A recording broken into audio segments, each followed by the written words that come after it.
c'est Manon de Manostralia. On se retrouve aujourd'hui avec Marine qui est stagiaire chez nous depuis quelques semaines et elle est là encore pendant quelques semaines et elle a gentiment accepté de répondre à toutes mes questions sur son parcours en Australie. En plus, Marine, elle a vécu principalement à Sydney, qui est ma ville coup de cœur. Donc du coup, je suis trop contente de pouvoir l'interviewer aujourd'hui. Est-ce que tu pourrais tout simplement te présenter en quelques mots? Oui, alors bonjour à tous, moi c'est Marine, j'ai 21 ans. Je suis actuellement en deuxième année de communication donc à Lille et j'ai voyagé en Australie à partir de 2018.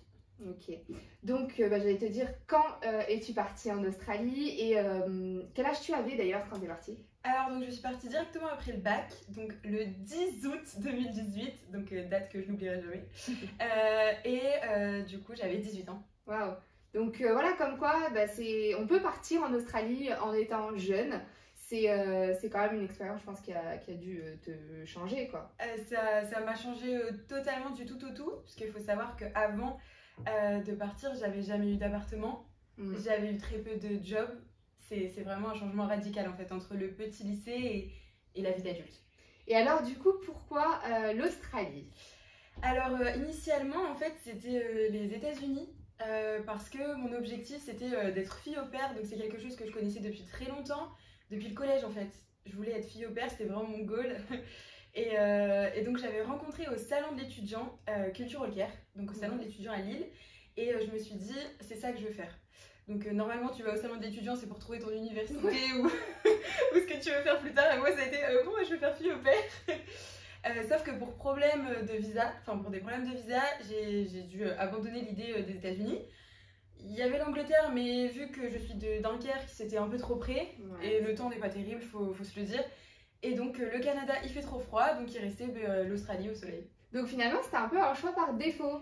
Oui, c'était un choix par défaut. Je me suis jamais dit je vais partir en Australie, rien que pour les vacances d'ailleurs. Ouais. C'était pas du tout sur ma wishlist pour mes voyages. Vraiment, c'est arrivé par hasard l'Australie. Par hasard, ouais. Et comme quoi le hasard fait bien les choses. C'est clair.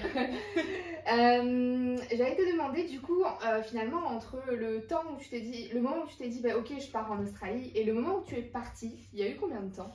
Il y a eu 1 an quand même. Quand même. C'est-à-dire du coup en première, j'avais découvert que je pouvais partir en tant que fille au pair. Enfin, c'était acté, je partais en tant que fille au pair après la terminale, enfin pour mon bac. Et peut-être un peu moins, non, 1 an à peu près, vu que ça a démarré. L'Australie, j'ai dû le trouver en juillet 2017 et je suis partie en août 2018. Ouais. Donc vraiment 1 an. Ok, ça t'a au moins laissé le temps de te préparer et... oui, ça m'a laissé le temps de me préparer, de tout préparer, d'en parler à mes parents. Oui, aussi. D'ailleurs, comment ils l'ont pris? Alors, ils l'ont très bien pris. Je pense qu'ils ont eu un peu peur, mais j'avais fait assez bien les choses. J'avais monté un dossier, un exposé pour dire, voilà, vous voyez, parce que quand on a 18 ans, on peut ne pas nous prendre au sérieux. Donc c'était important de montrer que tout était calé, que je savais quel visa je voulais, que je savais ce que je voulais faire, le coût de la vie, enfin j'avais vraiment tout étudié. Pour le coup, ce qui a été plus difficile, ça a été à l'école, au lycée. Ils l'ont pas du tout accepté. Donc c'est vrai que parce que c'était pas du tout la voie normale. Quand tu quittes ton lycée, il faut aller à l'université, faire un BTS, bref, faire des études. Et c'est vrai qu'ils m'ont un peu pourri sur ce niveau-là.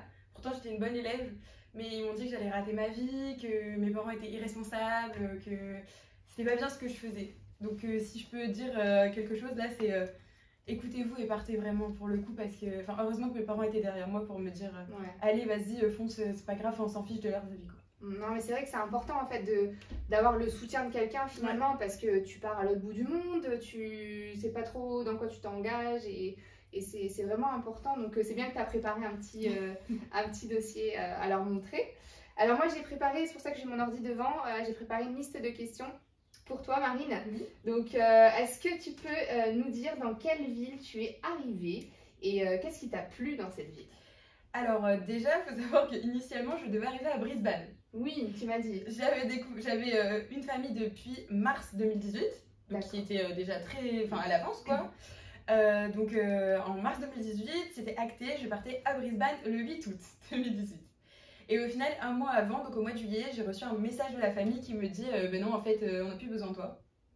Donc du coup, j'ai dû rechercher une famille et au début, je m'étais dit bon, on va rester à Brisbane parce que j'avais le billet d'avion, enfin voilà. J'ai pas trouvé et en fait, le hasard, encore une fois, a bien fait les choses. c'est que j'ai trouvé du coup une famille à Sydney. Donc je suis arrivée directement à Sydney en début août et en tant que fille au pair du coup. Ok. Ouais. Et qu'est-ce qui t'a plu Ah alors oui. dans cette ville finalement? Bah tout. En fait, je suis quelqu'un qui adore les grosses villes mais qui sont ouvertes sur la mer. Ouais. Comme Barcelone, Lisbonne, enfin pour ces villes européennes. Et du coup, c'est vrai que Sydney avait complètement le critère, c'est qu'on est vraiment à aller 10-15 minutes de la plage, enfin de Bondi du coup pour le coup, de la côte, et on a cet effet de ville à l'intérieur. Tout à fait, moi aussi. Donc c'est vrai que c'est ce qui m'a plu le plus en fait. Moi aussi, c'est ce qui revient toujours quand je réfléchis à pourquoi j'ai vraiment kiffé Sydney. Bah, c'est parce que finalement, c'est une grosse ville, mais que t'as la mer et t'as la montagne. Et la montagne, oui, les Blue Mountains et tout. Donc, ouais, des fois, on pouvait se faire des week-ends et partir vraiment dans un endroit qui avait plus rien à voir, quoi. T'avais l'impression de ne plus être dans Sydney, alors que bah, t'étais juste à côté. C'est vraiment ça qui m'a plu. Et d'ailleurs, tu me disais hier, je crois, que tu avais été à Brisbane et finalement, bah, tu regrettais pas quand même d'être partie sur Sydney parce que tu avais un peu moins accroché. Oui, bah finalement, je regrette pas que la première famille m'ait lâché parce qu'en fait, j'ai passé du coup 4 jours à Brisbane et pour moi, c'était largement assez. C'est pas que j'ai pas aimé, j'ai bien aimé, mais je me verrais pas y vivre en fait. Je trouve qu'il manquait quelque chose. Enfin, je sais pas, j'ai pas retrouvé ce que j'aimais à Sydney, donc ouais. Bah, après, je pense que ça dépend finalement de la personnalité des gens, des critères, du projet de la personne. Mais donc, on peut pas critiquer les villes, mais bon, on est d'accord que quand même Sydney reste la number one. Alors moi, je voulais aussi savoir quelle autre ville d'Australie as-tu visité? Du coup, on est parti en road trip avec des personnes qu'on a trouvées sur Facebook et des copines. Et du coup, on avait fait Byron Bay, Jervis Bay, Newcastle, Port Stephens aussi, là où il y a le sandboarding. Donc on a monté un peu tout ça donc pendant un week-end. Enfin, un long week-end, c'était 4 jours, je crois, ou 5 jours. Et ensuite, du coup, j'ai fait Brisbane. Et malheureusement, j'ai pas fait énorme. Enfin, après, j'ai fait tout ce qui était autour de Sydney, les Blue Mountains, tout ça.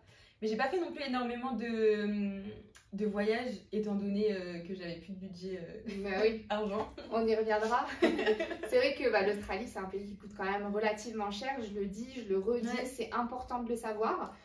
On part pas en Australie à l'arrache en fait.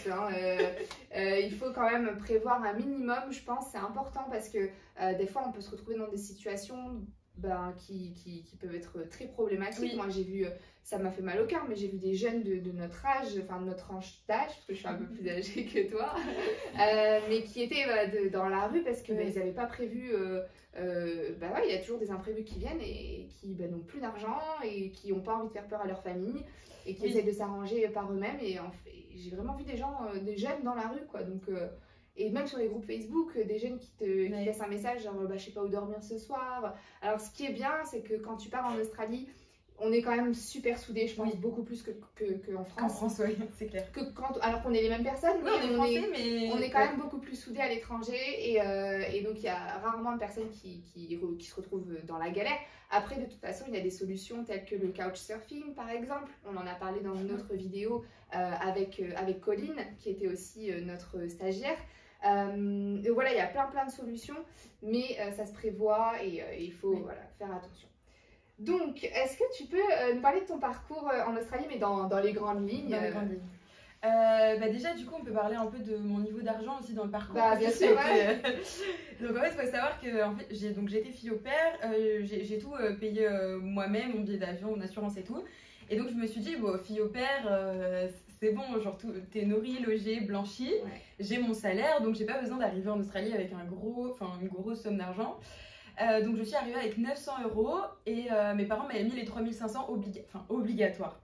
Qu'on te demande si tu te fais checker à la douane, tu dois avoir 3500 € pour rentrer sur le sol australien.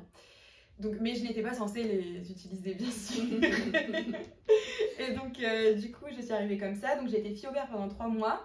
Vraiment c'est la meilleure chose à faire si on veut gagner de l'argent en travaillant et sans trop dépenser à côté. Enfin voilà, c'est le bon combo si on tombe dans une bonne famille. Ça ne s'est pas très bien passé du coup dans ma famille, donc j'ai quitté la famille au pair dans laquelle j'étais. Et j'ai donc après par la suite pris un appartement, été en coloc, donc là forcément les loyers c'est tout de suite un peu plus cher, le coût de la vie.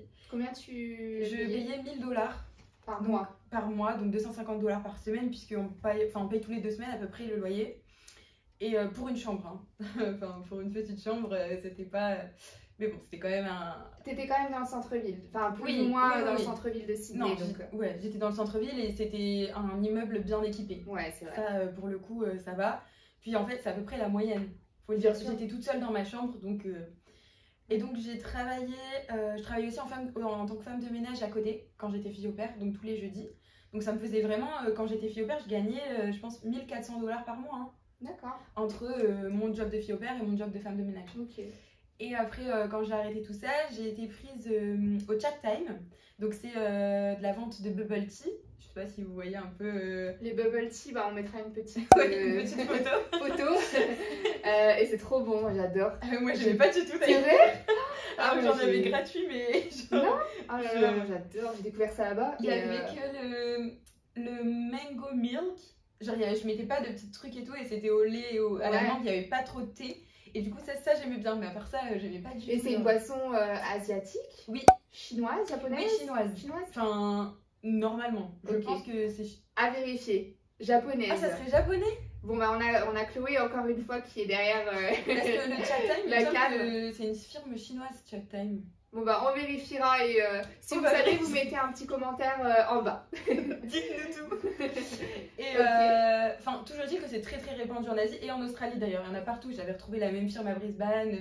Enfin, ils sont vraiment partout. Et d'ailleurs, il y en a un à Paris pour les Français. Oui. Et j'en ai revu un à Marseille aussi, en face de la gare. Enfin, et du coup, j'ai fait ça, mais ça me payait pas du tout assez clairement mon argent. Enfin, je pouvais pas payer mon loyer avec ça. Mhm.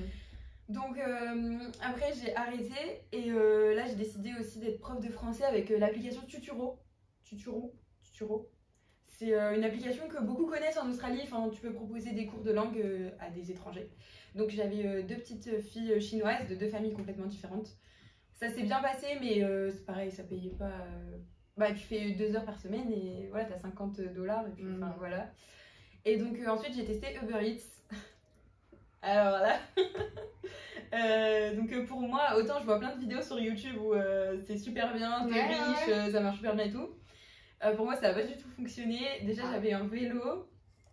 Donc j'avais mon vélo et donc faut acheter le vélo, faut acheter le sac. Oui, oui, oui. Donc voilà, faut quand même prendre en compte ça. Et quand je suis... donc j'ai fait ma première tournée, donc ça m'a remboursé le sac. Et en fait, au moment de la deuxième tournée, je suis tombée. Ah, Mais vraiment, je me suis éclatée au sol. Genre, je saignais. c'est dangereux. partout. Hein. Il y a, Ouais. il y a des personnes qui ont eu des graves accidents. Ah oui, oui, oui, des traumatismes. Enfin, ça peut être super dangereux, surtout mettez un casque si vous faites ça, parce qu'on Bien sûr. on n'estime pas forcément le danger, mais c'est super dangereux. D'ailleurs, je suis tombée avec un plat de taille. Il dégoulinait Oh. de partout. Et je l'ai quand même donné. J'ai pas eu de commentaire. Donc, je pense pas qu'il passera par là, mais je m'excuse. Mais franchement, j'étais au bout de ma vie. J'ai dit hello, hop, et je suis partie. Et après, ils te mettent un Bah, avis. ils peuvent mettre un avis, oui, ils peuvent laisser des tips ou quoi, mais là, j'ai rien eu, j'ai pas eu d'avis. Pas eu de tips. Donc je me dis non, pas non plus. Mais j'en ai jamais eu d'ailleurs. Ah non? Non. Ah bon. Et du coup, après, bah, là, donc, je suis tombée, donc j'ai fait une petite pause, donc je gagnais rien. Et en fait, le jour où j'ai voulu reprendre, je descends de mon immeuble où il y avait mon vélo accroché, et en fait, plus de vélo. Oh non.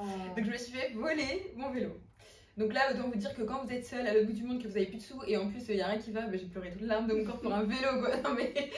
Bah oui, mais bon, vélo ça coûte moche, cher en plus. quand même un vélo. Bah oui, j'avais payé 80 $. Ah Donc bon, ça allait, va. non franchement Ouais, ça allait, va. mais un Dunkerquois d'ailleurs. Ah oui? Ouais. Oui, parce que du coup, pour ceux qui ne le savent pas, nous sommes toutes les deux De de Dunkerque. Cœur sur Dunkerque. Et donc un Dunkerquois, donc c'était plutôt fun, mais du coup j'ai abandonné Uber Eats parce que ça m'a rien ramené, Ouais. clairement. J'ai remboursé le sac, c'est Bon. tout. Et après, bah c'est fini, j'ai dû partir d'Australie. Et alors, tu disais aussi la dernière fois que tu avais pris des cours d'anglais, c'est Oui. ça? Donc, combien de semaines? Où? Donc j'ai pris des cours d'anglais, si je dis pas de bêtises, pendant 2 mois. D'accord. Oui, c'était 2 mois. En fait, j'avais pris 1 mois et après j'ai rallongé Ouais. d'1 mois, j'ai fait des petites pauses entre deux. Et donc c'était à International House. Sur Sydney. Oui, sur Sydney, donc Tan Hall, à Ok. côté de Tan Hall, vraiment dans la city. Et j'ai adoré. Bon, bah d'ailleurs, du coup, on fera une interview plus approfondie, du coup, pour te poser des questions précises sur les cours d'anglais, parce que vous êtes nombreux quand même à vouloir des infos sur les cours d'anglais. Moi, pareil, j'ai pris des cours d'anglais quand je suis arrivée en Australie et j'ai adoré. Et de toute façon, bah, on travaille avec International House, mais on travaille avec aussi plein d'autres écoles. Donc, si vous avez des questions sur tout ça, n'hésitez pas à me contacter. Je pourrai répondre à toutes vos questions. Ensuite, alors moi, ce que j'aurais bien voulu savoir, et ce que je pense tout le monde veut savoir, c'est ce que tu as le plus et le moins aimé dans ton parcours d'abord, et ensuite, ce que tu as le plus et le moins aimé en Australie. Alors, ce que j'ai le plus aimé, du coup, ça a été les rencontres que j'ai faites. Sincèrement, en fait, t'es à l'autre bout du monde, t'es seule, donc déjà, t'as pas le choix d'aller vers les autres si tu ne veux pas rester seule. Faut savoir qu'avant de partir, j'avais la phobie d'être seule. Je pouvais pas aller faire les magasins toute seule, je pouvais pas arriver dans le lycée toute seule, c'était inconcevable. Là, j'étais toute seule dans une grosse ville comme ça et toute petite. Et en fait, ouais, les rencontres, ça a été tellement magique, les émotions, elles sont décuplées. Sincèrement, je pense que tant qu'on ne l'a pas vécu, on peut pas comprendre, mais une fois qu'on se dit, ah ouais, quand même. Et du coup, c'est le partage, c'est la découverte de plein de cultures. Franchement, c'est ce que j'ai adoré en Australie. Il faut savoir que même Sydney, c'est une ville très cosmopolite. Tout à fait. Donc tu rencontres des gens du monde entier et ça je trouve que c'est génial et c'est vraiment ce qui m'a apporté vraiment le plus dans mon expérience en Australie. Et le moins alors? Et le moins, c'est plus un regret entre guillemets, c'est pas vraiment un regret mais j'ai tellement été dégoûtée de ma première famille quand j'étais au pair que je me suis dit ah non plus jamais fille au pair, rien, j'arrête, c'est fini. Et en fait je me dis que j'aurais dû chercher une autre famille parce que oui, il faut le savoir, il y a des filles bien. D'ailleurs, vous allez voir dans l'interview de Alice, elle est tombée vraiment sur 2 familles d'au pair magnifiques qu'elle a adorées. Donc, et Magali, je te coupe, excuse-moi, mais Magali aussi, on l'avait interviewée. Elle a été au pair en Australie et ça s'était super bien passé. Et moi, pour mon expérience, ça s'est pas super bien passé. J'ai pas fait de vidéo, mais j'ai un article sur mon blog, donc sur le www.manaustralia.fr. Je vous raconte tout sur mon expérience de au pair. Donc voilà, je pense que voilà, on en a 2 50-50. C'est ça, finalement. Et donc du coup, n'hésitez pas. Enfin, c'est vraiment un conseil là que je donne, c'est que quand ça va pas, n'hésitez pas à partir et cherchez-en une autre. Et si ça va pas, et bien vous repartez et puis voilà, parce que au pair c'est vraiment le.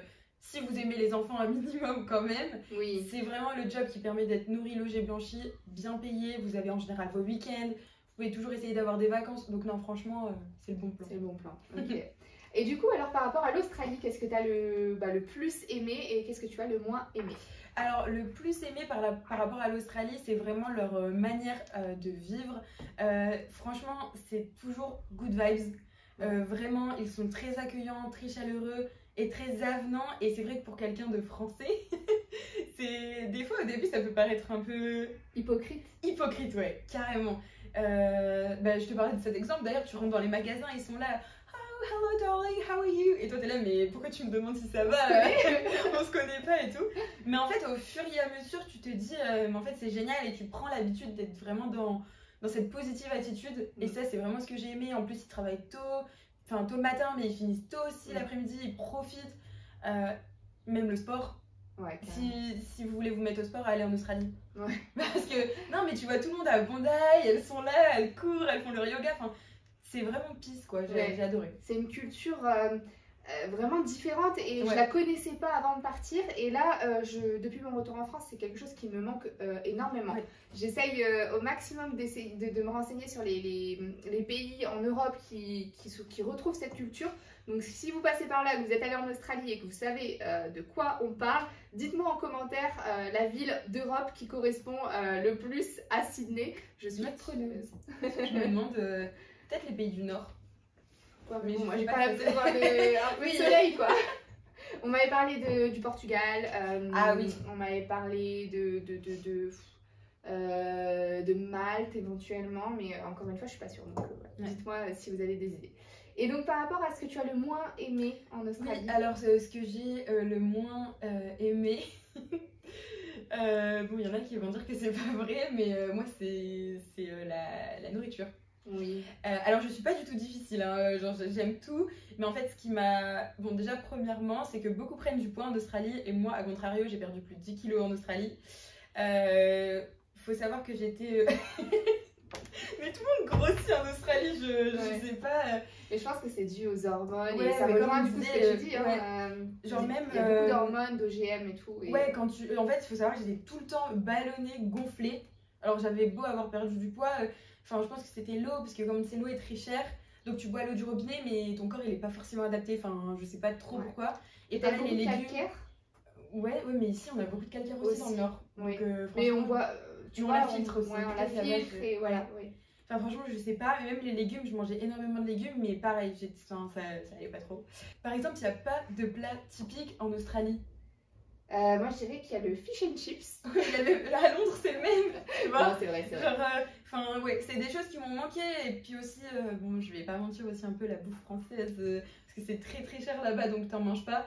Mais du coup il y a rien qui remplaçait, tu sais, la bouffe française, genre de la nourriture locale ou... Non, j'avoue que sur ça, bon après... Moi perso, je trouve que j'ai découvert les avocados toast et tout ça. Ouais. Donc j'étais très contente, je mangeais un peu plus sainement en Australie qu'en France. Mais en tout cas, je te rejoins parfaitement sur cette culture. Après, c'est pas un gros point négatif, hein. Non. C'est vraiment pour dire dans le donné. Hein. Ouais. Et bah du coup, on va bientôt terminer cette vidéo, mais je voulais quand même avoir les conseils que tu as envie de donner aux personnes qui regardent cette vidéo et qui souhaitent partir en Australie. Alors, déjà, ne laissez personne vous dire que votre projet est nul et irréalisable, que ça ne va pas le faire, que c'est pas possible. Il faut savoir que c'est possible de partir en Australie, beaucoup le font et de plus en plus d'ailleurs. Oui. Donc vraiment, ça devient limite une mode d'ailleurs de partir en Australie, mais c'est vrai que beaucoup le font, donc vraiment allez-y, foncez. Et si ça fonctionne pas, bah c'est pas grave, vous revenez et puis c'est tout. Même si c'est que un mois en Australie, vous avez vu des trucs de malades. Donc franchement, un mois ça équivaut à une année limite. Donc vraiment, allez-y, foncez. Et deuxièmement, un gros conseil, prévoyez un budget, s'il vous plaît. Ouais, c'est important. Prévoyez un budget et prévoyez bien votre voyage. Et bah écoute Marine, merci beaucoup. Mais de rien. C'était cool, j'espère que cette vidéo vous aura plu et moi je vous dis au mois prochain pour la prochaine vidéo. Bye. What a wonderful